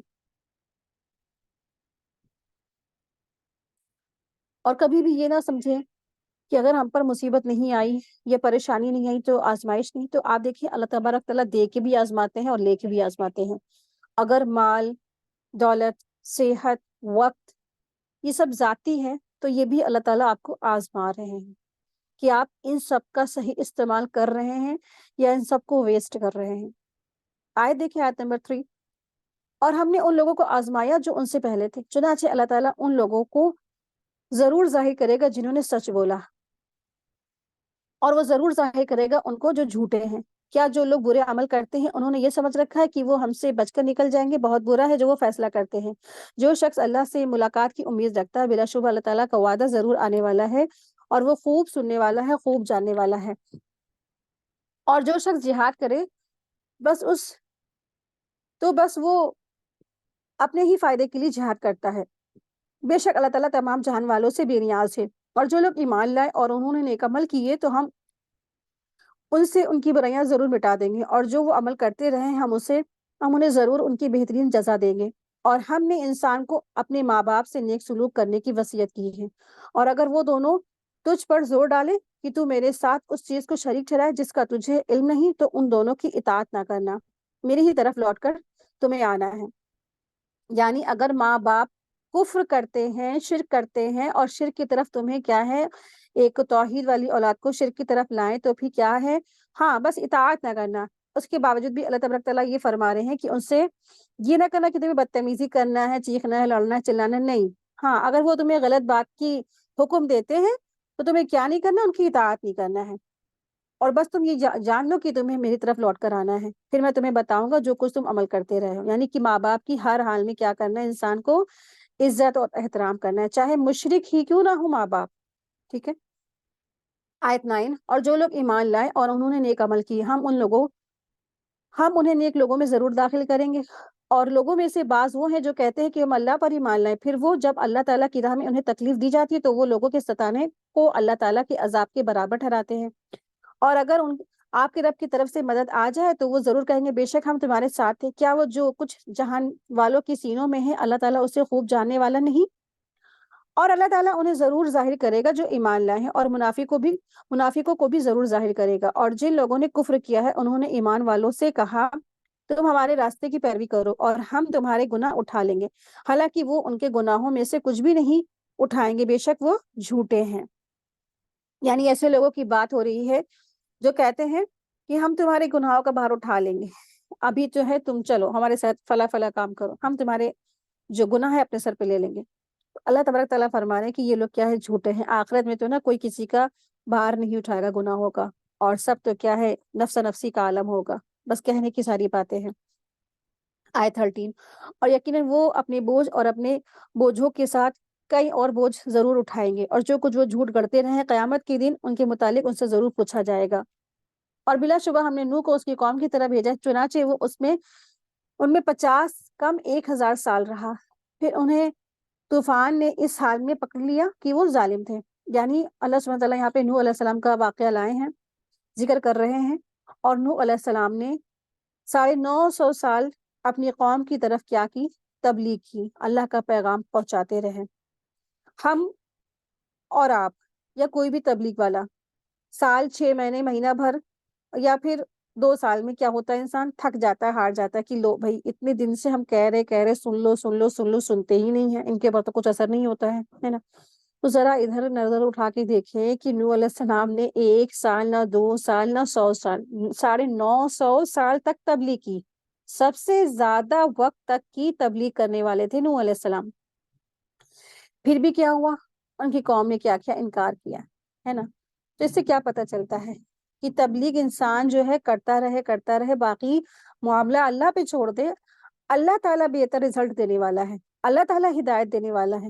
ہم اور آپ ہمارے اختیار میں کچھ بھی نہیں ہے، ہمارا کام تو کیا ہے، بس البلاغ ہے، باتیں پہنچا دینا ہے، باقی معاملات اللہ تعالیٰ کے سپورٹ کر دینا چاہیے انسان کو۔ تو انہوں نے طوفان نے اس حال میں پکڑا کہ وہ ظالم تھے، پھر ہم نے اسے اور کشتی والوں کو نجات دی، اور ہم نے اس کشتی کو دنیا والوں کے لیے ایک بڑی نشانی بنا دیا۔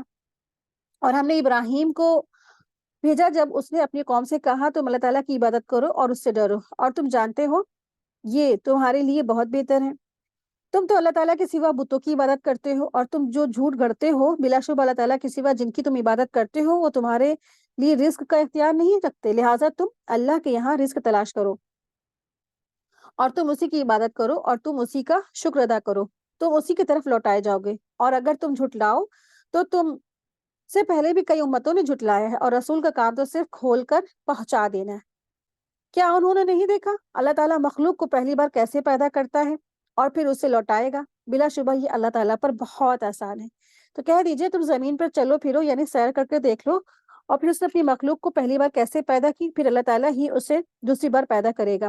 بلا شبہ اللہ تعالیٰ ہر چیز پر خوب قادر ہے، وہ جسے چاہے عذاب دے گا اور جسے چاہے وہ رحم کرے گا، اور تم اسی کی طرف لوٹائے جاؤ گے۔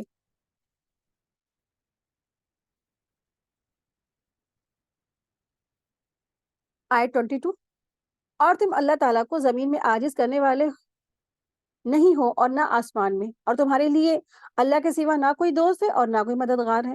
اور جن لوگوں نے اللہ کی آیتوں کو اور اس کی ملاقات کا انکار کیا، وہی لوگ میری رحمت سے نا امید ہو چکے ہیں، اور انہی لوگوں کے لیے دردناک عذاب ہے۔ پھر ابراہیم کی قوم کا جواب بس یہی تھا کہ انہوں نے کہا اسے قتل کر دو یا اسے جلا دو۔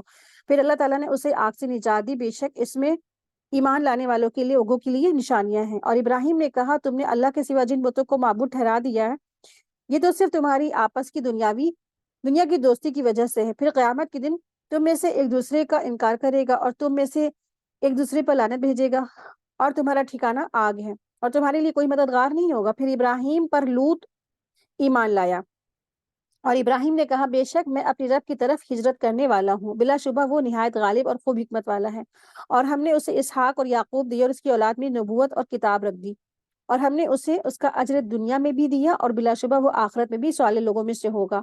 اور ہم نے لوط کو جب اس نے اپنی قوم سے کہا بے شک تم لوگ بے حیائی کی طرف اتر آتے ہو، جو تم سے پہلے دنیا میں کسی نے بھی نہیں کی ہو، کیا تم لوگ مردوں کے پاس آتے ہو اور تم راستے کاٹتے ہو، اور جب تم اپنی مجلسوں میں برے کام یعنی بے حیائی کرتے ہو، تو پھر ان کی قوم کا جواب بس یہی تھا کہ انہوں نے کہا اگر تو سچوں میں سے ہے تو اللہ کا عذاب لے آ۔ تو لوط نے کہا اے میرے رب، فسادی لوگوں کے مقابلے میں میری مدد فرما۔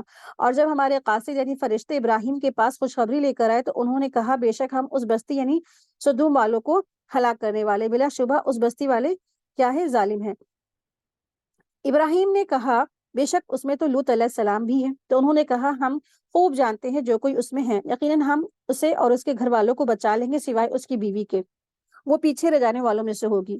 اور جب ہمارے قاصد یعنی بھیجے ہوئے فرشتے لوط کے پاس آئے تو وہ ان کے آنے پر غمزدہ ہوئے، اور ان کی وجہ سے ان کا سینہ تنگ ہوا، اور فرشتوں نے کہا تو ڈر مت اور غم مت کھا، بلا شبہ ہم تجھے اور تیرے گھر والوں کو نجات دینے والے ہیں سوائے تیری بیوی کے، وہ پیچھے رہ جانے والوں میں سے ہے۔ بے شک ہم اس بستی والوں کو اور اس کے گناہ گار اور بدکار کی وجہ سے آسمان سے عذاب نازل کرنے والے ہیں، اور بلا شبہ ہم نے اس بستی کو ان لوگوں کے لیے کھلی نشانی چھوڑ رکھا ہے جو عقل رکھتے ہیں۔ اور مدین کی طرف ان کے بھائی شعیب کو بھیجا، تو اس نے کہا اے میری قوم، اللہ کی عبادت کرو اور آخرت کے دن کی امید رکھو، اور تم زمین میں فساد نہ کرتے پھرو۔ پھر انہوں نے اسے جھٹلایا تو انہیں زلزلے نے آ پکڑا، پھر وہ اپنے گھروں میں اوندھے پڑے رہ گئے۔ اور عاد اور سمود اور یہ بات تمہارے لیے ان کے ٹھکانوں سے واضح ہو چکی ہے، اور شیطان نے ان کے اعمال ان کے لیے سجا دیے تھے، اور اس نے انہیں سیدھی راہ سے روک دیا تھا، حالانکہ وہ سمجھ بوجھ والے تھے۔ اور قارون اور فرعون اور حامان کو اور بلا شبہ ان کے پاس موسیٰ کھلی نشانیاں لے کر آئے، پھر بھی انہوں نے زمین میں تکبر کیا، اور وہ بچ کر نکل جانے والے نہ تھے۔ پھر ہم نے ہر ایک کو اس کے گناہ پر پکڑا، چنانچہ ان میں سے کوئی تو وہ تھے جن پر ہم نے پتھراؤ کرنے والی آندھی بھیجی، اور ان میں سے کوئی وہ تھے جنہیں چنگھاڑ نے آ پکڑا، اور ان میں سے کوئی وہ تھے جنہیں ہم نے زمین میں دھسا دیا، اور ان میں سے کوئی وہ تھے جنہیں ہم نے غرق کر دیا۔ اور اللہ تعالیٰ ان پر ظلم کرنے والا نہیں تھا، بلکہ وہ خود ہی اپنے آپ پر ظلم کرنے والے تھے۔ ان لوگوں کی مثال جنہوں نے اللہ تعالیٰ کے ساتھ کارساز بنائے، مکڑی کے جیسی ہے کہ اس نے ایک گھر بنایا، اور بے شک گھروں میں سے سب سے کمزور مکڑی کا گھر ہے، کاش وہ جانتے ہوتے۔ اللہ سبحانہ وتعالیٰ فرما رہے ہیں کہ مثل الذین اتخذوا من دون اللہ اولیاء کمثل العنکبوت اتخذت بیتا وان اوہن البیوت لبیت العنکبوت وکانوا یعلمون لو کانوا یعلمون، یعنی ان لوگوں کی مثال، یعنی کہ جو لوگ شرک کرتے ہیں اللہ تعالیٰ کے ساتھ، لوگوں کو اوروں کو شریک ٹھہراتے ہیں، جنہوں نے اللہ تعالیٰ کے سوا بہت سارے اپنے مشکل کشا، کار ساز، غریب نواز بنا رکھے ہیں، تو مکڑی کے جیسے ہے ان کی مثال ہے۔ مکڑی کا جیسے گھر ہے نا، تو اس نے جیسے مکڑی نے ایک گھر بنایا، اور بے شک گھروں میں سب سے کمزور مکڑی کا گھر ہے، کاش وہ اس بات کو سمجھتے ہوتے۔ یعنی جس طرح مکڑی کا جو جالا ہوتا ہے بہت ہی بودا، کمزور اور ناپائیدار ہوتا ہے نا، تو ہاتھ کے معمولی سے اشارے سے وہ ختم ہو جاتا ہے، مٹ جاتا ہے۔ تو اللہ کے سوا دوسروں کو اپنا معبود، حاجت روا، مشکل کشا سمجھنا بھی بالکل ہی ایسا ہے۔ یعنی بالکل بے فائدہ ہے، کیونکہ نا وہ بھی کسی بھی کام نہیں آ سکتا ہے، کسی طرح کام نہیں آ سکتا ہے۔ اسی لیے غیر اللہ کے جتنے بھی سہارے ہیں مکڑی کے جالے کی طرح پوری طرح ناپائیدار ہیں۔ اگر یہ فائدہ دینے والے ہوتے تو یہ معبود پچھلی قوموں کو تباہی سے بچا لیتے، لیکن دنیا نے تو دیکھ ہی لیا کہ وہ انہیں بچا بھی نہیں سکے۔ تو اللہ سبحانہ تعالیٰ فرما رہے ہیں کہ لبیت العنکبوت یعنی گھر مکڑی کا۔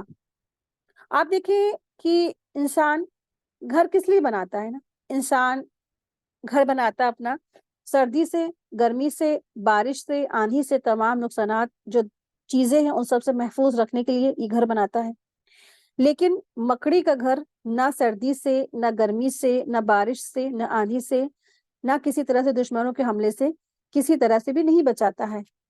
تو انتہائی کمزور اور بے فائدہ گھر ہوتا ہے، اور اسے ذرا سا ہاتھ بھی اگر چھو جاتا ہے تو ہاتھ سے ہٹتا نہیں ہے، ہاتھ میں چمٹ جاتا ہے، اس کو توڑ پھوڑ کر ہاتھ سے اتارنا پڑتا ہے نا۔ تو اللہ کے سوا جتنے بھی سہارے ہیں وہ سبھی سہارے کیا ہے، مکڑی کے جالے کی طرح کمزور ہیں اور بہت ہی کمزور ہیں۔ ان کو سہارا بنانے اور ان سے امید رکھنا میں کیا ہے، کوئی فائدہ نہیں ہے۔ یہ جو مثال ہے صرف مشرکین کے لیے نہیں ہے، بلکہ اس میں ہمارے لیے بھی عبرت ہے کہ ہم بھی نا مشکل کے وقت میں اللہ تعالیٰ کو سہارا نہیں بناتے ہیں۔ ہم سب کے پاس تو کال کریں گے اور بات کریں گے، مدد مانگیں گے، ڈاکٹر کو سب کو سمجھ لیں گے، ڈاکٹر صاحب بس یہ کر دیجیے، وہ کر دیجیے، یا بس آپ ہی میری مدد کر سکتے، بس آپ ہی میری سن سکتے ہیں، آپ کا بہت بہت شکریہ، ہے نا۔ اس طریقے سے سب کو پکاریں گے، سب کا شکریہ ادا کریں گے، لیکن اللہ کو نہیں سہارا سمجھتے اس وقت۔ یا پھر ہم اللہ تعالیٰ سے دعا بہت کم کرتے مشکلات میں، یا پھر ہم مشکل میں اللہ تعالیٰ کی طرف رجوع نہیں کرتے ہیں، اور نہ ہی اللہ تعالیٰ سے راضی ہوتے ہیں، اور نہ ہی اس کی عبادت کرتے ہیں۔ یعنی کہ مشکلات آتی ہیں تو اللہ تعالیٰ سے شکایت شروع کر دیتا ہے انسان کہ ہم ہی ملے تھے، مشکلات نے ہمارا گھر دیکھ لیا، اور اتنی بڑی دنیا میں سب لوگ جی رہے ہیں، خوش ہیں، مگن ہیں، ہمارے ساتھ ایسا کیوں، ہمارے ساتھ فلا کیوں نا۔ تو چاہے مشکل چھوٹی ہو، چاہے مشکل بڑی ہو، سب سے پہلے اللہ تعالیٰ کی طرف کیا کرنا ہے، رجوع کرنا ہے، اور صبر اور نماز کے ذریعے سے اللہ کی مدد حاصل کرنی ہے۔ ٹھیک ہے، اللہ کو پکارا جائے، توکل علی اللہ کیا جائے۔ کوئی بھی پریشانی آتی، مشکلات آتی ہے تو صرف کیا کرے انسان، صرف اور صرف اللہ پہ توکل کرے، صرف اللہ کو مدد کے لیے پکارے، نہ کہ کسی اور کو۔ آیت دیکھیں، آیت نمبر 42۔ بلا شبہ اللہ تعالیٰ جانتا ہے ان چیزوں کو جنہیں وہ اللہ کے سوا پکارتے ہیں، اور وہ نہایت غالب ہے، خوب حکمت والا ہے۔ اور ہم یہ مثالیں لوگوں کو سمجھانے کے لیے بیان کرتے ہیں، اور انہیں بس علم والے ہی سمجھتے ہیں۔ اللہ تعالیٰ نے زمین اور آسمان حق کے ساتھ پیدا کیے ہیں، بلا شبہ اس میں مومنوں کے لیے بڑی نشانی ہے۔ اسی کے ساتھ ہی آج کی ہماری کلاس مکمل ہوئی۔ وآخر دعوانا ان الحمد للہ رب العالمین، سبحانک اللہم وبحمدک، اشہد ان لا الہ الا انت، استغفرک واتوب الیک۔ السلام علیکم ورحمۃ اللہ وبرکاتہ۔ جزاکم اللہ خیرا کثیرا۔